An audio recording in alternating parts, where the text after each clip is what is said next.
Buenas noches a todos, mi nombre es Yelet Palabrajo García, soy estudiante de licenciatura en Educación Infantil de tercer semestre de la Corporación Universitaria Minuto de Dios.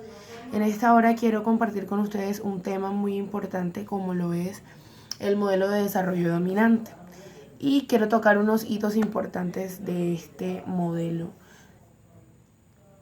Bueno, para hablar de hitos históricos es importante saber que un hito es un hecho histórico que ha marcado la historia de una época, valga la redundancia.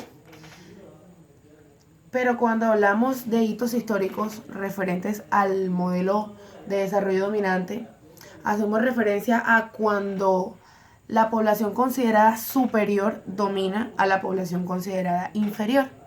El primer hito histórico que lo encontramos en el siglo XVI, en la época del descubrimiento, cuando la ideología se dividió en dos, es decir, cuando la sociedad empezó a dividirse en estratos, en ricos y pobres. Esto implicó en la segregación entre países civilizados y países bárbaros. Otro hito histórico importante ocurre en 1533, que es el Tratado de Tordesillas. Este tratado firmado entre las monarquías de España y Portugal, y es allí cuando se divide el Nuevo Mundo a partir de un paralelo. Este periodo también fue llamado el periodo de la conquista y la colonia. Lo que pasaba con estas periferias era que debían enviar todos sus recursos, es decir, su materia prima, a los países desarrollados. ¿Y qué hacían estos países desarrollados con esa materia prima? La transformaban, la cambiaban y la volvían a enviar, pero con una condición, y era que obligatoriamente las personas que habían dado sus recursos, que habían dado sus materias primas, tenían que comprarlas de manera obligatoria. Y no solo esto, sino que el costo era muy elevado y era poco asequible. Después de este evento, después de este acontecimiento, fue cuando se desató la Revolución Industrial. También en 1919 encontramos el hito histórico que nos habla acerca del Tratado de Versalles.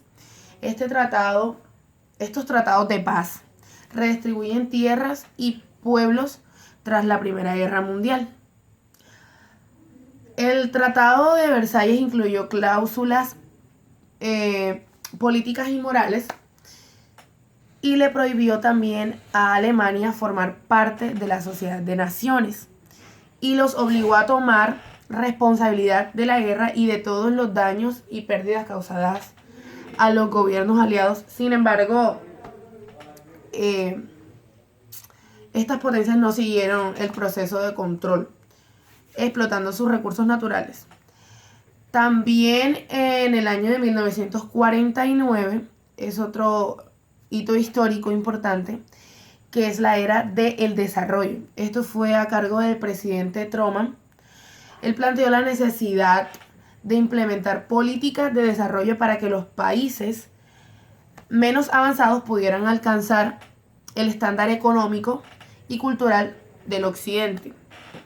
Es así como ese desarrollo cobra relevancia. También en 1960 encontramos la teoría del despegue. Esta es la exposición de Ruston. Él mostró el camino a seguir a los países atrasados, o por decirlo así, países del tercer mundo. Señaló que estos países requieren que les provean ayuda capital, ayuda en forma de capital, por ejemplo, con ayudas tecnológicas o experiencias en este proceso, pero sin acumulación interna de capital.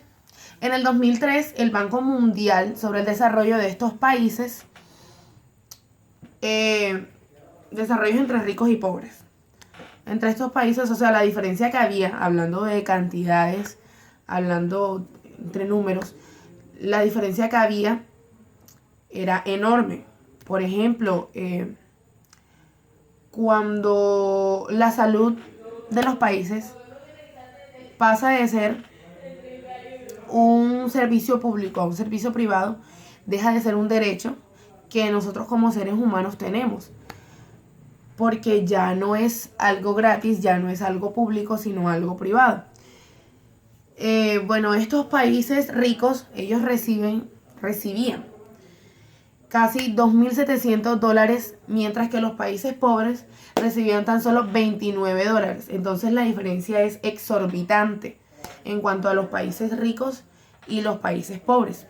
Encontramos también en el mercado, que es cuando todo se compra y todo se vende. Es allí donde los bienes se privatizan, lo que decía anteriormente, y dejan de ser bienes públicos para pasar a ser bienes privados. Entonces ya no sería la salud un derecho para todas las personas, porque no todas las personas tienen la capacidad económica para acceder a él.